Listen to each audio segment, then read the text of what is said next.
Lerner was, can you hear me now? Oh, wow. Hope you all could hear me before you could really hear me. Mr. Lerner was born and raised in Minneapolis. He's attended George Washington University's Elliott School of International Affairs, where his thesis examined Soviet dissent policy, the London School of Economics, where he studied international relations, and the University of Chicago Law School, where he was an editor of the University of Chicago Law Review. Mr. Lerner served as a legislative assistant to members of the U.S. Senate Foreign Relations Committee and the U.S. Foreign Affairs Committee, where he worked on national security policies. And he has several other distinguished accomplishments. But then I will turn down to Ms. Kristen Silverberg. She is Executive Vice President for Policy. Good to have you with us this afternoon. Ambassador Kristen Silverberg is Executive Vice President, Policy at Business Roundtable, where she leads the policy team. She previously served as a Managing Director at the Institute of International Finance. She served in the George W. Bush administration as U.S. Ambassador to the European Union from 2008 to 2009, and as Assistant Secretary of State for International Organization Affairs from 2005 to 2008. Prior to her time at the State Department, she held a number of senior positions at the White House, including Deputy Domestic Policy Advisor. So we're happy to have you here with us. And with that, if I may, turn it over to Ambassador Moley to give a few remarks for us. Rebecca, thank you very much. I'm an ambassador, was an ambassador to the UN who you never heard of, because quite frankly, the tip of the lance of multilateral diplomacy is our permanent representative in New York, most especially, of course, in the era and time of Ambassador Haley, who brought that function, and her personality is a force of nature, if you will. But let me just say how pleased I am to be here with John and Kristen.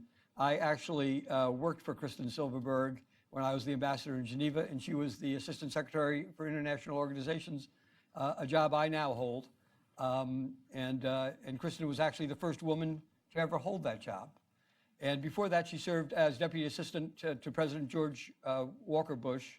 And there was an old saying at the time at the White House that if you wanted something done as opposed to just talked about, you made sure that you had Kristen Silverberg in the meeting because things actually happened. And I can say that as well about my colleague to my immediate left.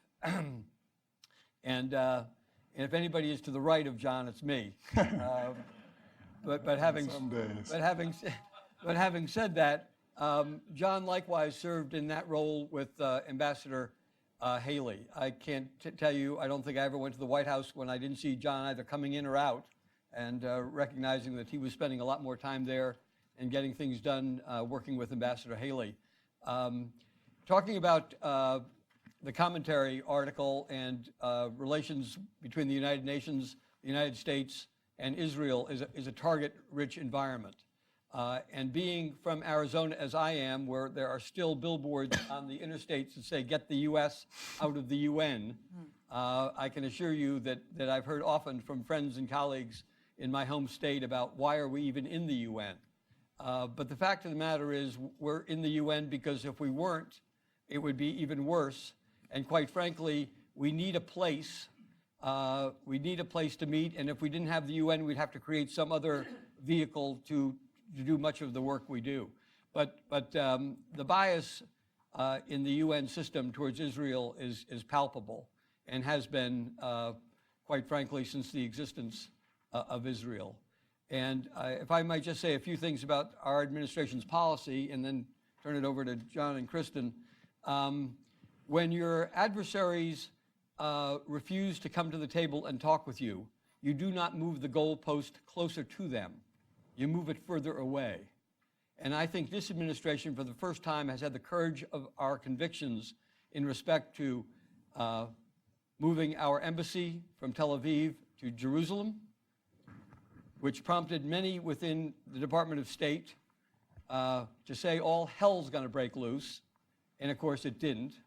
And then when we defunded UNRWA, which became simply a welfare program for Palestinians and non-Palestinians over the course of decades, when we defunded it, people said, many of my colleagues in the State Department, all hell's going to break loose. And of course it didn't. And then if your opposition is also saying, when the Syrian ambassador to the UN was once asked, how small an Israel would you accept?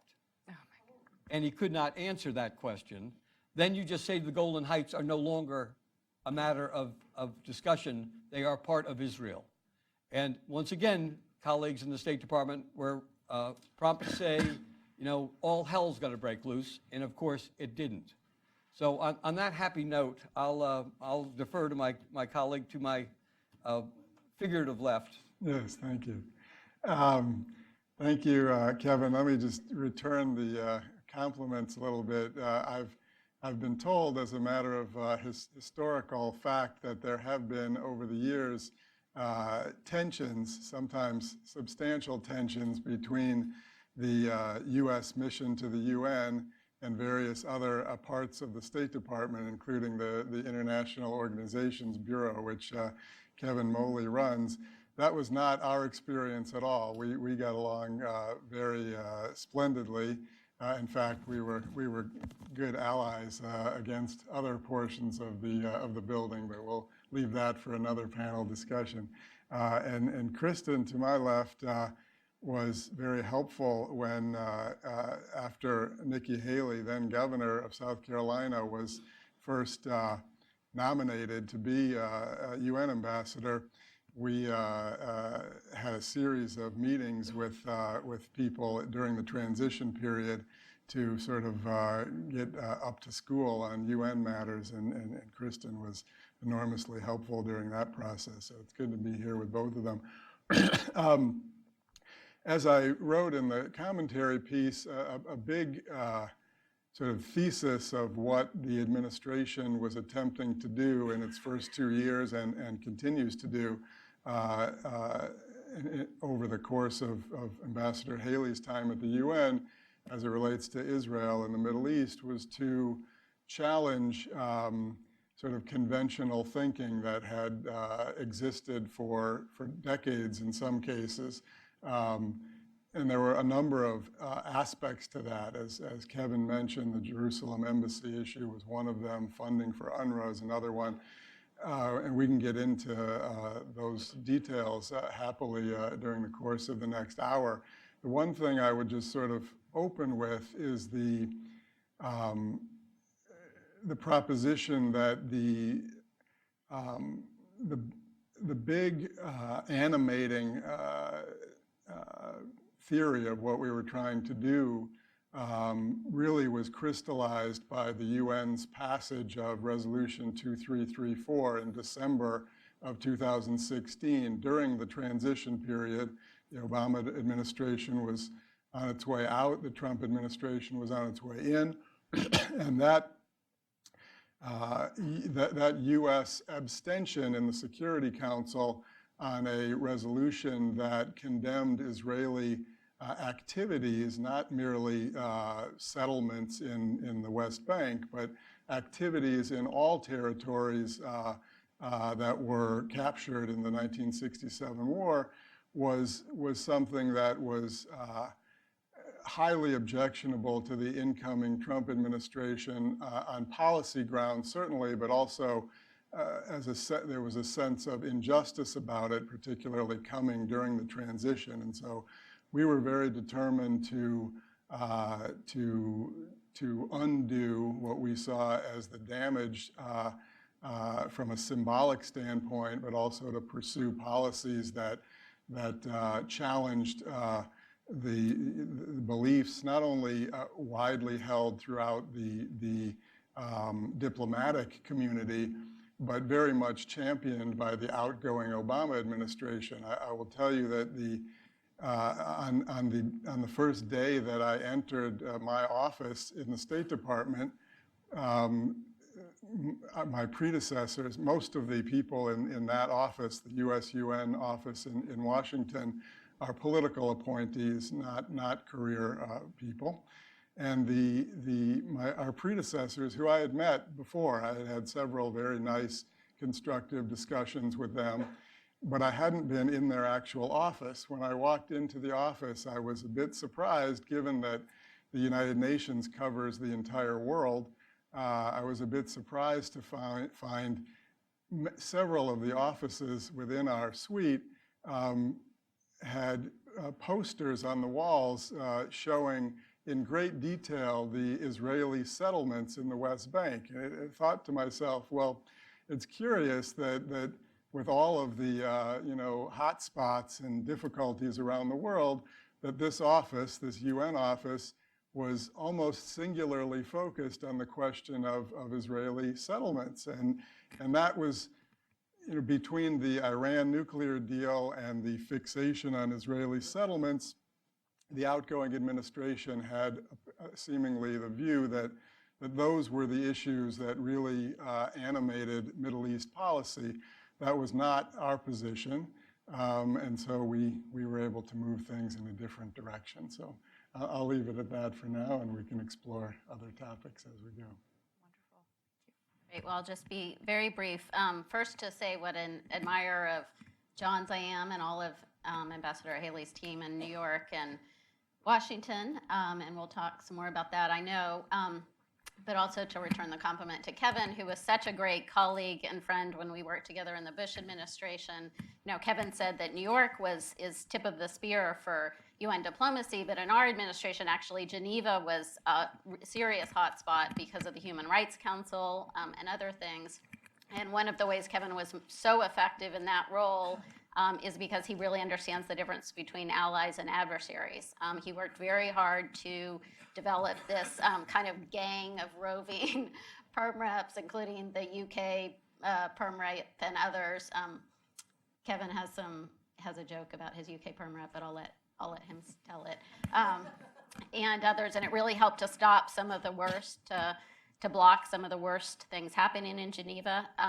And this general theme of the difference between allies and adversaries is one of the things that I think Ambassador Haley did most effectively in New York. And I want to talk about this in more detail, but when I was at the State Department, one thing that would always drive me crazy is when some terrible thing was happening in New York and everybody would complain about the UN. And I would say, that wasn't the UN, that was the Egyptians or the Pakistanis, or for the worst stuff, there was inevitably a member state behind it. And by the way, look at their foreign aid package. That it was the exact same countries that the U.S. was supporting in lots of other ways, felt perfectly comfortable going to UN Capitol and voting against us, making our lives difficult on a kind of broad range of issues. And one of the things I really loved about Ambassador Haley's tenure is that from the first day she got there, she said, we're going to hold member states accountable for their behavior in UN capitals. And I think it was incredibly important and effective. Wonderful. And with that, I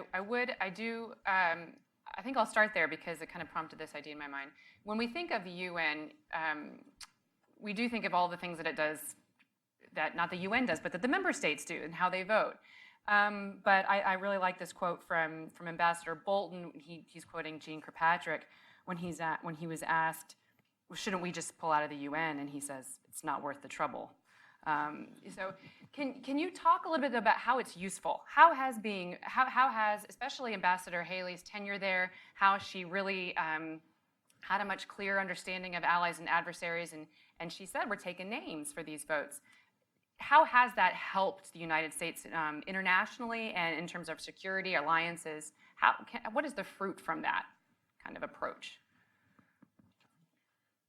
Well, I think there's a few places you can look to. There are some concrete areas where we did advance the ball in 2017 and 18 at the UN. The North Korea sanctions were a significant advance. South Sudan arms embargo, significant financial reforms. But bigger picture, to address that question, I'd say that what's important to keep in mind at the UN is the United States has to make a decision about how seriously we take the UN and how important UN outcomes are to us. Often, we, for a variety of reasons, some of which I think are the right reasons, undervalue or purposefully devalue UN actions. It doesn't matter to us that much. So countries see that, and they know that there is little price for them to pay to go against the United States. Sometimes that's okay. we have a great many interests that exist outside of the UN and supersede that.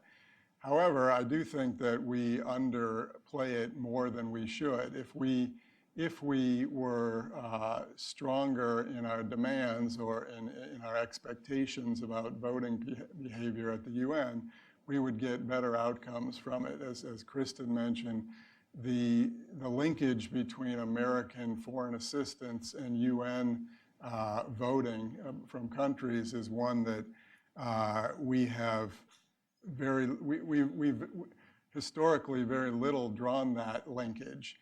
Ambassador Haley very strenuously encouraged the drawing of that linkage. President Trump is fully on board with that idea. But we'll just say that there are others in our system that resist that. I think sometimes for good reasons and sometimes for maybe parochial reasons. Did you have something to add? Well, one has to bear in mind that although when generally all of us think of the UN, we think of that iconic building in New York. And I use the analogy that would be the equivalent, of course, of the White House and the Congress. It's referred to as the 38th floor in New York, is where the Secretary General resides, and of course, the General Assembly. But all the agencies of the U.S. government that line Constitution and Independence Avenues here and across town are for the principal, in part, in Geneva. There are far more employees of the UN in Geneva, as an example, than there are in New York.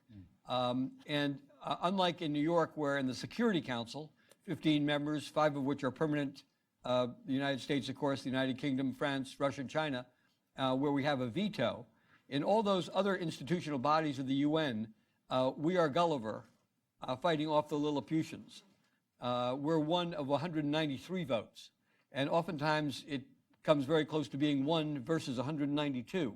I say that only somewhat facetiously. We do have a handful of allies that we can generally count on, the Marshall Islands, as an example.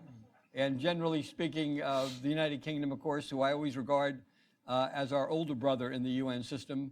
After all, they've been there, done that, and they'll always ask you when we're about to say or do something, have you really thought through the consequences? And then, of course, the Australians, who are your younger brother, who when you say, let's go do something, they say, let's go kick their ass right now. But across the board, of course, we have to work very hard to put coalitions together on various issues, and sometimes we find ourselves with very strange bedfellows. On one particular social issue, I remember thinking, we have Mohammed, we have the Vatican, and we have the United States. The one remaining superpower, our Lord Jesus Christ and Allah, we can't be beaten.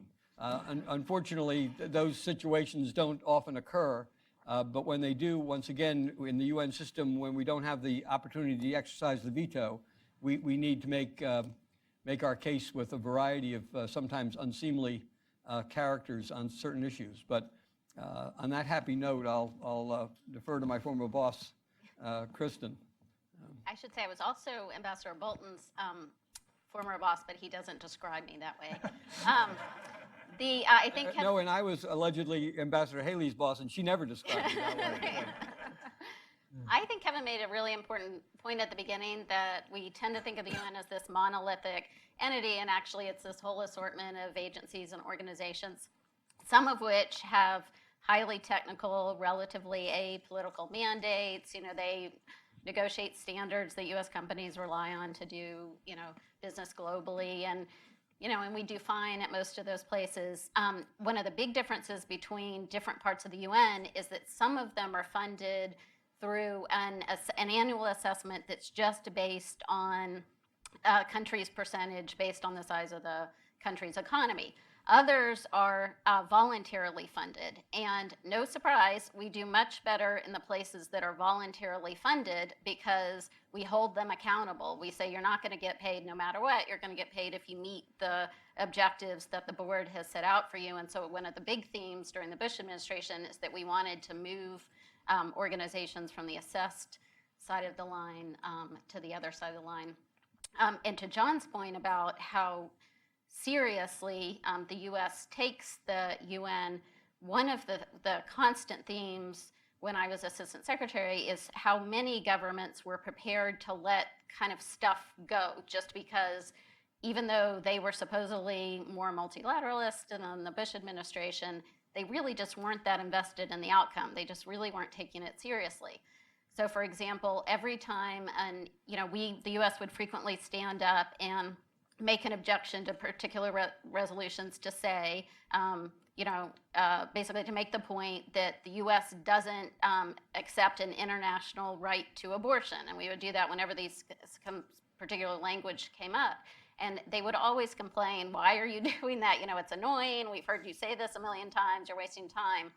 But we did that because the previous administration had toyed with this idea that there was an international right. And we wanted to say, we're taking these documents seriously legally. And so if you're going to assert that, if you're going to use this language, then we're going to, make our legal objection. And it's that kind of thing that actually I think the U.S. usually engages in UN capitals with a lot of kind of seriousness. I think from somebody who's been outside looking in, just from a foreign policy, international relations perspective, clarity is helpful.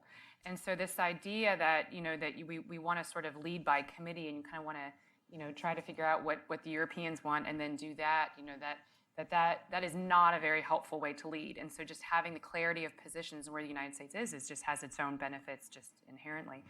And then I just thought it was interesting. So can you talk a little bit though about, that was different from just the Bush administration to Obama and now the Trump administration, and in particular Nikki Haley. What is unique though about the Trump administration, even as opposed to the Bush administration, how they view the UN and even the U.S. Israel relationship? Can you contrast that a little bit? Yeah, well, I'd like to, first let me set a predicate. Altogether, too often, our allies believe in what they would call compromise, which inevitably, to me, always led to concession and not real compromise. Having said that, I think the three issues I mentioned in respect to this administration, I mean, it's been since 1995 when the Congress said our embassy should move from Tel Aviv to Jerusalem, and we finally, meaning the Trump administration, did it. Likewise, as I indicated earlier in respect to Syria and the Golan Heights, it's no concession or that we ever put on the table ever gained us anything other than repudiation. And so, the Golan Heights is no longer a topic of discussion or negotiation. It is part of Israel and always will be. And thirdly, on UNRWA, large controversy about how many actual descendants there were of the, in quote, refugees, Palestinians. And the only figure that was ever made a classified document of a number of refugees in a country, the only time it was ever classified was in the Obama administration. We were never able to get it declassified, so we just eliminated funding to UNRWA. And once again, as I said, there were those within the department, many of whom are career experts, who predicted catastrophe when we did that, and yet nothing has happened. If the Saudis and others regard that agency as so important, well, they can fund it, as they oftentimes claim they will, and then the money doesn't ever seem to show up. But why should we, the American taxpayer, be on the hook for something that is not serving America's interests? So I just use those as three examples of things that even in the Bush administration, in which case many of us, including Kristen and I certainly, and others, felt very strongly about, but we never could get to the finish line. But this administration has decided, against much internal opposition on those three specific issues, to do what we probably should have done some time ago. Yeah. I see Doug here, so he would have views on this as well. But my own view is, both the Bush and the Trump administration are really invested in the relationship between the U.S. and Israel, and so I don't see a lot of daylight on the kind of overall strategic objectives. But I will say that it's a very different context. That for most of the Bush administration, we were in the response to 9/11. We were waging war in Iraq, and a lot of our priorities, including in New York, were built around those kind of fundamental efforts. So I'll just give you one example. we had, for a Bush administration, which normally I think would have been really aggressively opposing excessive UN budgets, we actually proposed increases in the UN peacekeeping budget. And we did that in part because our troops are busy, and so our view at the time was we want the UN taking care of as many low-level conflicts as possible. We're going to stay focused on these things. And in fact, the Pentagon actually sent somebody over to when I had to defend my budget request that included this big increase, they sent somebody over to make the case with me. So there were some times when sort of we were doing things that were a little bit unusual for that reason. The other big thing is we were trying to keep a sort of really closely tied to the Europeans on Iran. We were trying to build this kind of multilateral coalition that could get Security Council resolutions that had European support and also Russian and Chinese, and that shaped a lot of our decision making. So I think all those things kind of affected our broader strategic outlook. And that raises a great point that I think is often lost in the conversation when people talk about the JCPOA and in Iran now is all of the sanctions that led us to the point where the Obama administration even had the luxury of talking to the Iranians about negotiations was really the lead up and the ramp up during the Bush years. Thank you. Yes. Thank you. Because it took an enormous amount of work in developing that international consensus to get to that point where they were biting to the point where the Iranians were willing to have these conversations. And in my view, it was squandered on the JCPOA. But that took so much work, and now that is the context in which we find ourselves now in dealing with, interacting with, and working with the Israelis as we try to now go back and take care of the problems that we continue to have with the Iranians. Rebeccah, I would just add to that. I think clearly the Bush administration was very supportive of Israel, as is the Trump administration. The difference, to some degree, sort of befits the personalities of the two presidents in the sense that I think President Bush, the George W. Bush, worked very collaboratively with the Israelis on the various policies. In many cases, President Trump and the Trump administration takes actions that are pro-Israel without even consulting the Israelis. For example, when we got out of UNESCO, we didn't talk to the Israelis particularly about that. We just went and did it, and then the next day the Israelis came out and said, "Oh well, if you're getting out, we'll get out too."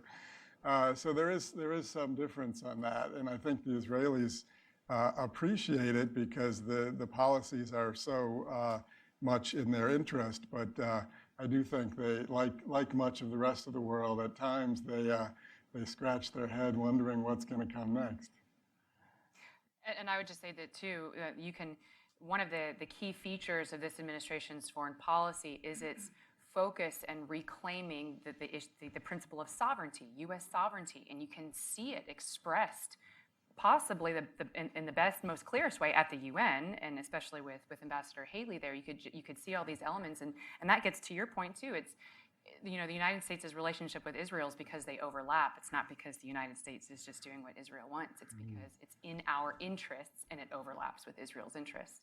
I think that dovetails nicely with the point you just made. Can I hop on this? Because one funny experience I had is sometimes the Israelis had sort of views that I would not have intuited, which made the consultation particularly important. And the one I remember most was the Human Rights Council debate. So you'll recall that the Human Rights Council, the U.S. had voted against the formation of the Human Rights Council. We thought, basically we did the math and said this is going to come out badly, called for a vote, voted against it, said we're not running to be members for the first term. And so a question was coming up at the end of the Bush administration whether we should run or not. And it was quite clear to us internally that the thing was as bad as we expected and we weren't going to run. And the Israelis asked us not to say that publicly because their view was basically that the Europeans desperately want you there, and the only way they're going to behave is if they think that you're actually potentially on the hook. And so we basically kept it quiet, and there was this whole debate in the press about whether we were going to run or not, which was not remotely under consideration. But it was basically in response to the Israeli request. John, can you talk about the merits of possibly moving this position to a cabinet level position? which is one of the arguments that you made in your. Yeah, so it's Then I'll demand time for rebuttal. as some might or might not know, the position has gone back and forth in Republican administrations. The Democrats have long had the UN ambassador as part of the cabinet and the NSC. Republicans have shifted over the years back and forth. You know, either model can be successful. I think, as I pointed out in another article, it sort of goes to the question of what you want your ambassador's role to be in New York. I think Ambassador Haley benefited significantly from having that more elevated status within the administration, benefited in terms of her interactions with her colleagues in New York, benefited in terms of working through some of the bureaucracy in Washington. So it was very helpful to her, and I think it would be to any ambassador. The counter argument is the question of you know, to what degree you want to sort of downplay the significance of the UN in our foreign policy, and to what extent you want to sort of streamline the operations through the Secretary of State's office, which I just teed it up for Kevin here, so he can. Well, this audience is obviously has an interest in all things UN, so it comes as no surprise to say that the relationship between Ambassador Haley and Secretary of State Tillerson was not the best. But having said that, one has to remember that there's always been inherently tension between Washington and New York, Secretary of State and our ambassador. And I always point out that this goes back as far as Adlai Stevenson and the Kennedy administration. And even when people bring up the Tillerson-Haley back and forth, I always remind them that in the Reagan administration, Ambassador Kirkpatrick and Secretary of State Alexander Haig were on the opposite sides of the Falklands War. And that obviously took it to a whole different dimension. So one has to keep these things in perspective. And I would agree with John, either can work. It certainly worked to John and I's benefit to have Ambassador Haley in the cabinet because on issues, all three of the issues I mentioned, moving the embassy to Jerusalem, the Golan Heights, and defunding UNRWA, there was substantial institutional opposition in the Washington foreign policy establishment, to say the least, to making those moves. And Ambassador Haley had, quite frankly, the force of nature to just say, this is what we want to do. And President Trump was in his yes, Nikki.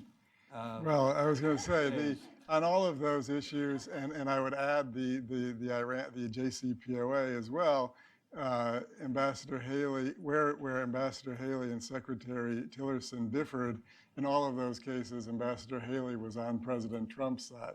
So that does make a difference. That sounds like it would help. Sorry, can I hop in on this? Please. My own view is that Republican administrations ought to think about foreign policy tools as kind of a cafeteria plan, that sometimes we're going to work through international organizations, sometimes we're going to work multilaterally just through some ad hoc coalition, sometimes we're going to work unilaterally, but that the idea is you're supposed to think about kind of what are our objectives and what's the best tool for meeting them. And I worry that putting the perm rep on the cabinet sort of sends a signal that the UN has primacy in terms of our foreign policy tools, and I just, functionally, I just don't think that's where we ought to put it on our kind of range of options. Mm-hmm. I would just say too, to underscore this point, the enormous pressure, not just in here at home among the professional international advisory class, for lack of a better term. For the United States actually moving our embassy to Jerusalem, I was in a European country, I won't even mention it, which one, but I was in a European country fairly recently discussing this particular issue, and the government official was upset with me, even though I didn't do it, but I was upset with me for the United States actually following through with that and moving our embassy there. And one of the arguments that he said was, that this affects everybody, and your country didn't ask what we thought before you did it, and it came as a surprise. So there's enormous pressure just coming from Europe in general And that goes kind of across Europe, from the Western to, Central and Eastern Europe. And I said, well, I'm sorry that you were surprised because we passed it as American law over and over and over again. And the only reason it's a surprise is because our American presidents didn't do what the American people wanted to do. So we have now an administration that cares more about, in my view, what the people are voting for than what the Europeans prefer that we do. So I said, if one of the things that if you'd like to know what's going to happen better, perhaps look and see what the American people have been saying in the laws we've been passing. And with that, I'm going to turn it to some questions for you. Oh my goodness, so many. Okay, we'll start here in the second row, and then we'll kind of pop back over here. If you could please say your name and keep your question very brief so we can get to a few different people. Steve Sherman, with respect to all the opposition that you found to various decisions the Trump administration, the moving in the embassy, the Golan Heights, the JCPOA, what's the reaction now when they all predicted, these catastrophes from our own, foreign policy establishment and the media pundits and European leaders? I mean, what do they say now when these catastrophes haven't happened? And also related, current administration done a lot to sort of perhaps change, at least now, sort of the attitude toward Israel. It seems Israel, they're recognizing sort of the hatred of Jews and the Jewish state, and they're sort of acknowledging that bias that exists. Do you think that's temporary because of the current administration, or is that a real adjustment? I think any administration following the Trump administration will find it very, very difficult, virtually impossible, to reverse the decisions we've just spoken about, meaning the Golan, the embassy, and the funding of UNRWA, because fundamentally in all three cases, it has broad public support, A, and B, the, in quote, catastrophe just didn't happen. Voices have been quieted that, although having said that, those underlying reality of that opposition remains. There is institutional. Let's face it. The foreign policy professionals, many of whom, even on the Republican side, signed "Never Trump," are not going to be ameliorated, but they remain. Well, one of the propositions or myths that we sort of set out to challenge was the idea that, the United States could, the proposition was that if the United States was, very overtly and strongly pro-Israel, that would cause rifts within our relationships with the Arab world. In fact, I think it's not a particularly controversial observation to say that the bilateral relations that the U.S. has today as compared to during the Obama years are better with Egypt than they were in those days, better with the Gulf countries than they were in those days. Other parts of the region, not as much, but that's by design as well. So it is hard to point to I think anything that's going on in the Middle East that has been harmed by the U.S. efforts in this regard. One could make the case about, the so-called peace process, but that remains a work in progress, and the Trump administration's predecessors were a bit challenged in that regard as well. And I would just say, too, just the administration's calling out the number of anti-Israel votes compared to the other condemnatory votes that have been at the UN. I don't remember that happen. That certainly didn't happen during the Obama administration, of putting that on notice and showing that, because this sense that there is a bias against Israel as the state and its right to exist. And so as you continue to call that out and raise that profile, it makes it much more difficult for people to, I think, to continue behaving in that way. Well, just on that point, share a funny little story. on the vote that we had in the General Assembly about the U.S. Recognition of Jerusalem as Israel's capital and the embassy move, there were 68 countries that did not vote against us on that. They either voted no or they were abstained or absent. 68 countries, that's still, around a third of the UN.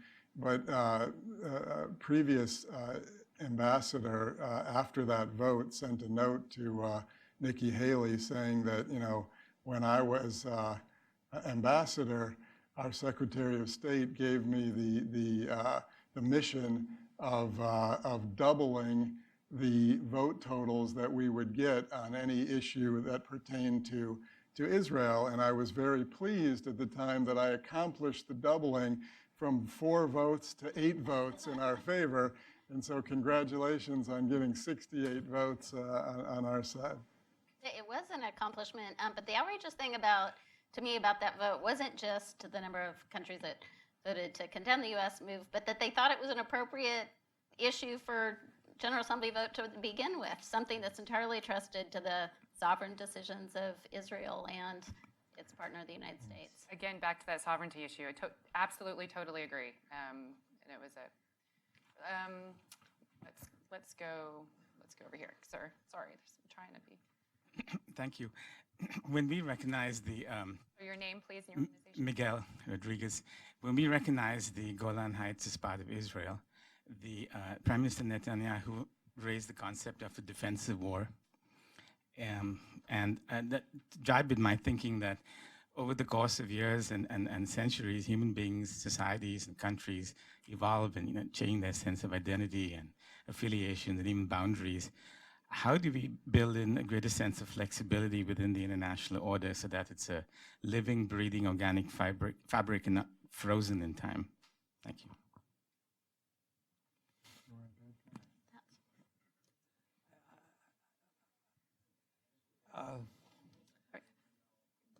It's a work in progress.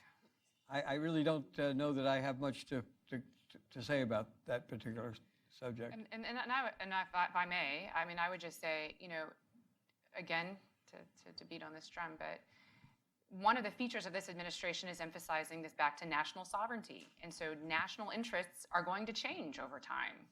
And they might change, and so I think sort of getting into this groupthink can be problematic. And so we're going to see there should be this freeing that countries can vote based on their own interests and what their own people want, which is what the United States is doing much more robustly, I think, at the UN. Let's go. Yes, sir. Hi, Carl Galvin, a retired special agent, U.S. Customs Service, 9/11 responder, domain reference, NIdeaLivesOn.net. The United Nations is a venue whereby any nation can be held accountable for its conduct. Is Israel an exception? Is it potentially only accountable to itself? I'd raise a recent book. Joan Mellon authored the book Blood in the Water just this year, recounting the events of the attack on the USS Liberty in 1967, and revealing evidence that, in fact, there was U.S. complicity at the highest levels before that attack in order that it be staged as a false flag event to bring the U.S. into the Six-Day War and blame the attack on the Liberty upon Egypt. So is Israel ultimately accountable just as any other nation would be for its actions? So let me try to address that hopefully thoughtfully. The question of accountability is an interesting one when you look at the United Nations and its organs with regard to Israel.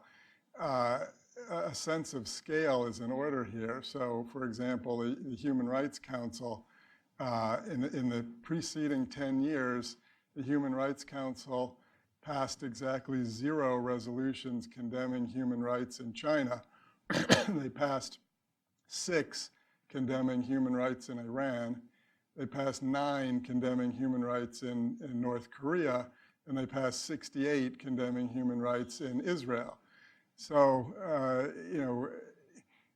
we can't even get to a question of which countries are being held accountable. If that's the question, Israel is far and away the country held most accountable in the world, so much so that it's distorted all sense of kind of balance in the UN system.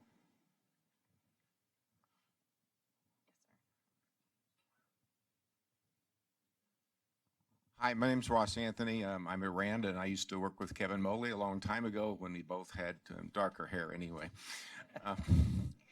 My question, I want to look to the future a bit.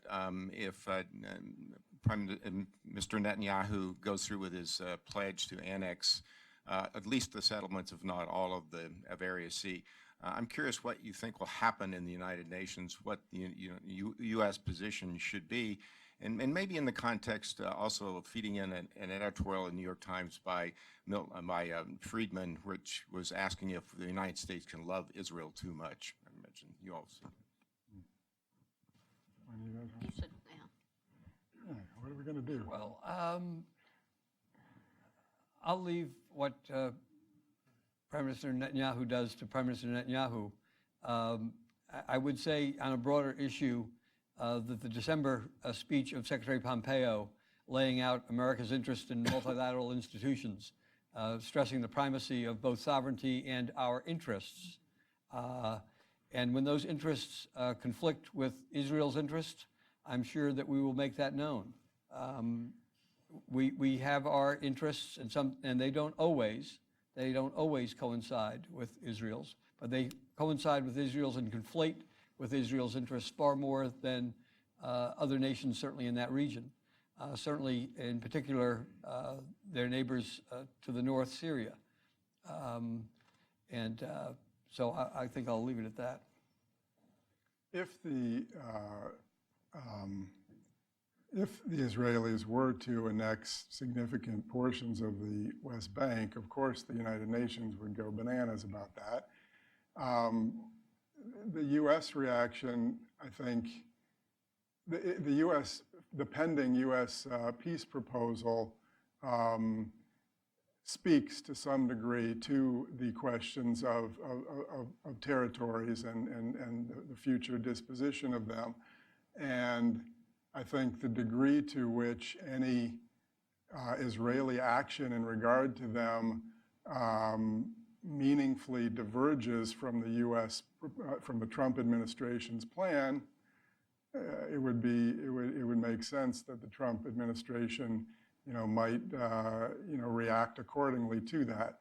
I suspect that the Israelis will make no such moves, at least prior to the rollout of the administration's plan.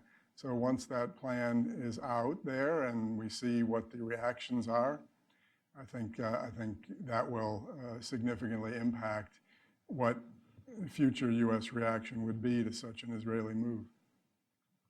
When I was Assistant Secretary, we took the position that the UN Security Council wasn't an appropriate forum for resolving issues about Israel, even when we disagreed with the Israelis. At any particular point of time, there's some significant percentage of the Security Council members who don't even have diplomatic relations with Israel. So our view was it could never be deemed, the Security Council could never be deemed, in those conditions to be a kind of honest broker for resolving issues. So I would hope that even if Israel takes action and the U.S. has concerns about what that could mean to a future peace plan, that the administration would put out the message that regardless, we will not permit a Security Council resolution on the topic.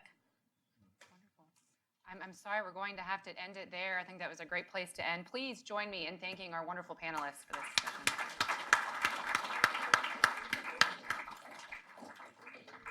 With any